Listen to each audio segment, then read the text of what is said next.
এই বৃষ্টির দিনে যদি এই রকম চিংড়ির চপ হয় তাহলে তো বর্ষাটা একদম জমে যাবে। প্রথমে চিংড়ি মাছ কটা আমি এইভাবে পরিষ্কার করে নিয়েছি। চিংড়ি মাছের মাথা কটাও বেটে নেব।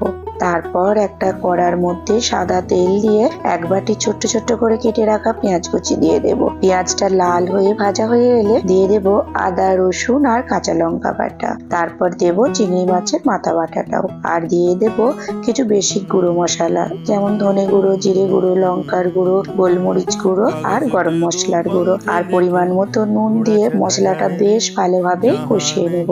মশলাটা কষা হয়ে এলে এর মধ্যে অ্যাড করে দেব সিদ্ধ ডিম আর দুটো বড় সাইজের সিদ্ধ করে রাখা আলু। কিছুক্ষণ কষিয়ে নিয়ে পুরটা ঠান্ডা করে নেব। ঠান্ডা হয়ে গেলে এইভাবে শেপ দিয়ে দেব।